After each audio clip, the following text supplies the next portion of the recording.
भाइयों एवं बहनों, आप सभी का मैं गुरु रविदास जी जन्म जयंती के पावन अवसर पर उनकी जन्मभूमि में स्वागत करता हूं। आप सब रविदास जी की जयंती के पर्व पर इतनी दूर से यहां आते हैं। खासकर मेरे पंजाब से इतने भाई बहन आते हैं कि बनारस खुद भी मिनी पंजाब जैसा लगने लगता है। ये सब संत रविदास जी की कृपा से ही संभव होता है। मुझे भी रविदास जी बार बार अपनी जन्मभूमि पर बुलाते हैं। मुझे उनके संकल्पों को आगे बढ़ाने का मौका मिलता है। उनके लाखों अनुयायियों की सेवा का अवसर मिलता है। गुरु के जन्म तीर्थ पर उनके सब अनुयायियों की सेवा करना मेरे लिए किसी सौभाग्य से कम नहीं है। और भाइयों बहनों, यहां के सांसद होने के नाते, काशी का जनप्रतिनिधि होने के नाते मेरी विशेष जिम्मेदारी भी बनती है। मैं बनारस में आप सबका स्वागत भी करूं और आप सबकी सुविधाओं का खास ख्याल भी रखूं, ये मेरा दायित्व भी है। मुझे खुशी है कि आज इस पावन दिन मुझे अपने इन दायित्वों को पूरा करने का अवसर मिला है। आज बनारस के विकास के लिए सैकड़ों करोड़ रुपयों के विकास परियोजना का लोकार्पण और शिलान्यास होने जा रहा है। इससे यहां आने वाले श्रद्धालुओं की यात्रा और सुखद और सरल होगी। साथ ही संत रविदास जी की जन्मस्थली के विकास के लिए भी कई करोड़ रुपयों की योजनाओं का लोकार्पण हुआ है। मंदिर और मंदिर क्षेत्र का विकास, मंदिर तक आने वाली सड़कों का निर्माण, इंटरलॉकिंग और ड्रेनेज का काम, भक्तों के लिए सत्संग और साधना करने के लिए, प्रसाद ग्रहण करने के लिए अलग अलग व्यवस्थाओं का निर्माण, इन सब से आप सब लाखों भक्तों को सुविधा होगी। माघी पूर्णिमा की यात्रा में श्रद्धालुओं को आध्यात्मिक सुख तो मिलेगा ही, उन्हें कई परेशानियों से भी छुटकारा मिलेगा। आज मुझे संत रविदास जी की नई प्रतिमा के लोकार्पण का भी सौभाग्य मिला है। संत रविदास म्यूजियम की आधारशिला भी आज रखी गई है। मैं आप सभी को इन विकास कार्यों की अनेक अनेक शुभकामनाएं देता हूं। मैं देश और दुनिया भर के सभी श्रद्धालुओं को संत रविदास जी की जन्म जयंती और माघी पूर्णिमा की हार्दिक बधाई देता हूं। साथियों, आज महान संत और समाज सुधारक गाडगे बाबा की जयंती भी है। गाडगे बाबा ने संत रविदास की तरह ही समाज को रूढ़ियों से निकालने के लिए, दलितों वंचितों के कल्याण के लिए बहुत काम किया था। खुद बाबा साहब आंबेडकर उनके बहुत बड़े प्रशंसक थे। गाडगे बाबा भी बाबा साहब से बहुत प्रभावित रहते थे। आज इस अवसर पर मैं गाडगे बाबा के चरणों में भी श्रद्धापूर्वक नमन करता हूं।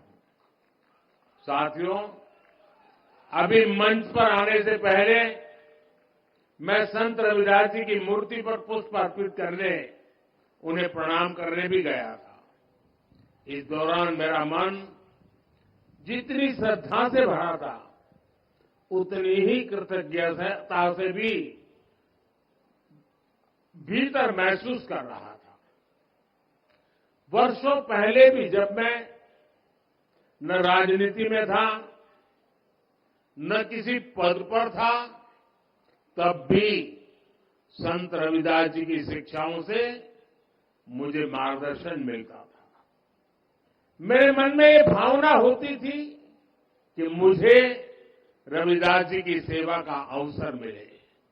और आज काशी ही नहीं, देश की दूसरी जगहों पर भी संत रविदास से जुड़े संकल्पों को पूरा किया जा रहा है। रविदास जी की शिक्षाओं को प्रसारित करने के लिए नए केंद्रों की स्थापना भी हो रही है। अभी कुछ महीने पहले ही मुझे मध्य प्रदेश के सतना में भी संत रविदास स्मारक एवं कला संग्रहालय के शिलान्यास का सौभाग्य मिला था। काशी में तो विकास की पूरी गंगा ही बह रही है। साथियों, भारत का इतिहास रहा है, जब भी देश को जरूरत हुई है, कोई न कोई संत, ऋषि, महान विभूति भारत में जन्म लेते हैं। रविदास जी तो उस भक्ति आंदोलन के महान संत थे, जिसने कमजोर और विभाजित हो चुके भारत को नई ऊर्जा दी थी। रविदास जी ने समाज को आजादी का महत्व भी बताया था और सामाजिक विभाजन को भी पाटने का काम किया। ऊंच नीच, छुआछूत, भेदभाव, इस सब के खिलाफ उन्होंने उस दौर में आवाज उठाई थी। संत रविदास एक ऐसे संत है जिन्हें मत, मजहब, पंथ, विचारधारा की सीमाओं में नहीं बांधा जा सकता। रविदास जी सबके हैं और सब रविदास जी के हैं। जगतगुरु रामानंद के शिष्य के रूप में उन्हें वैष्णव समाज भी अपना गुरु मानता है। सिख भाई बहन उन्हें बहुत आदर की दृष्टि से देखते हैं। काशी में रहते हुए उन्होंने मन चंगा तो कठौती में गंगा की शिक्षा दी थी।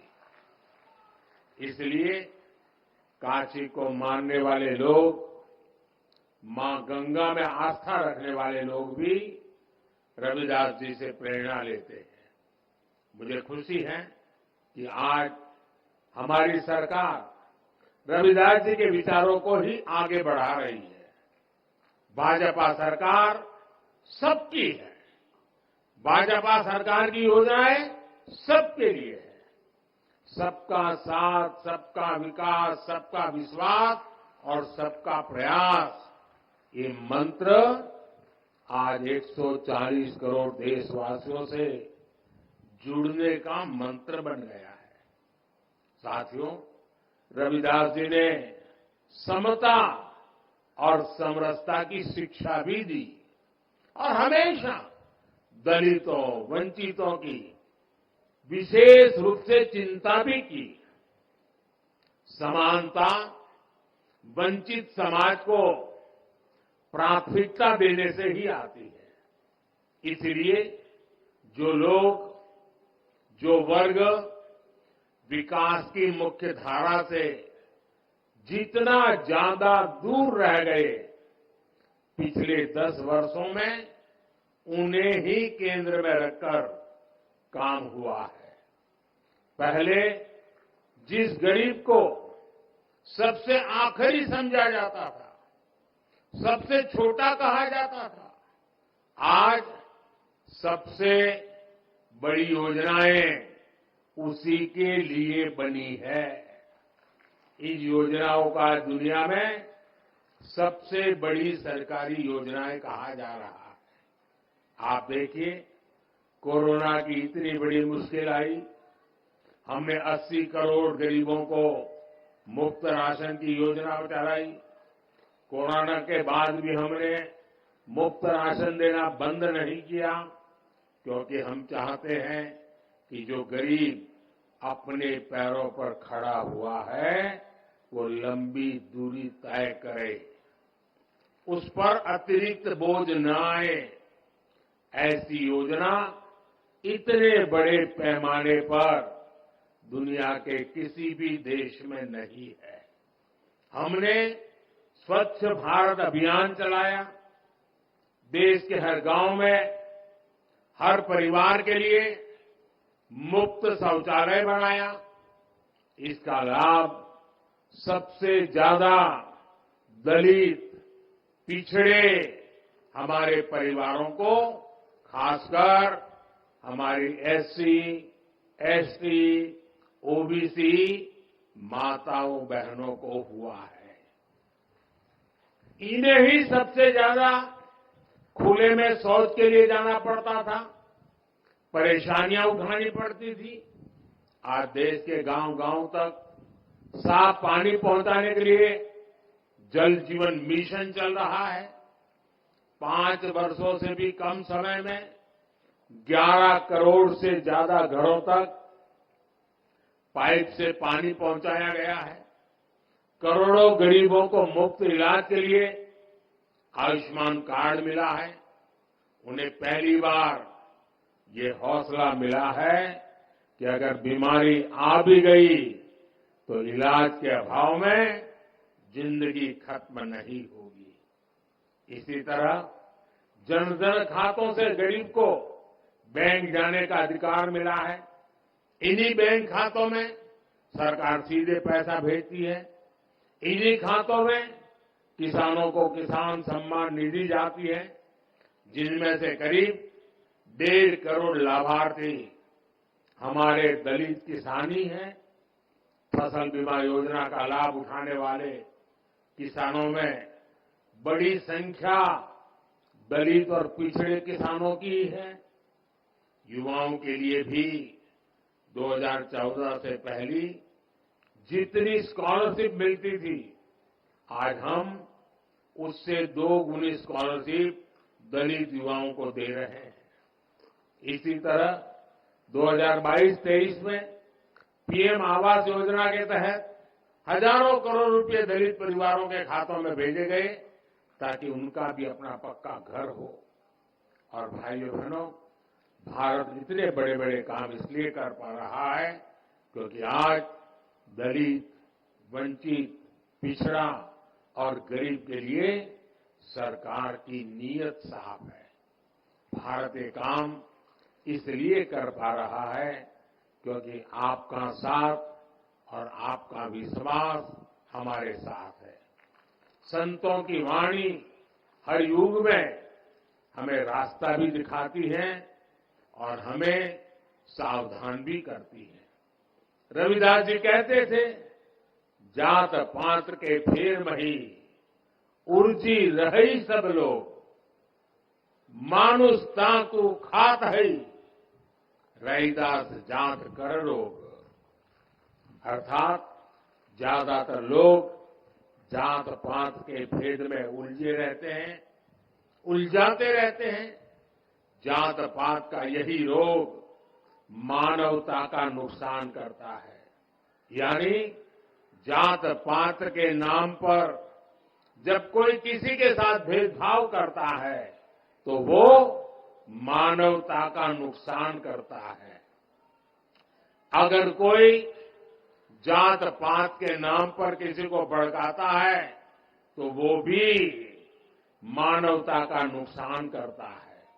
इसलिए भाई और बहनों, आज देश के हर दलित को, हर पिछड़े को एक और बात ध्यान रखनी है। हमारे देश में जाति के नाम पर उकसाने और उन्हें लड़ाने में भरोसा रखने वाले इंडी गठबंधन के लोग दलित, वंचित के हित की योजनाओं का विरोध करते हैं। और सच्चाई ये है कि ये लोग जाति की भलाई के नाम पर अपने परिवार के स्वार्थ की राजनीति करते हैं। आपको याद होगा, गरीबों के लिए शौचालय बनाने की शुरुआत हुई थी, तो इन लोगों को उन्होंने इसका भी मजाक उड़ाया था। उन्होंने जनधन खातों का भी मजाक उड़ाया था। इन्होंने डिजिटल इंडिया का विरोध किया था।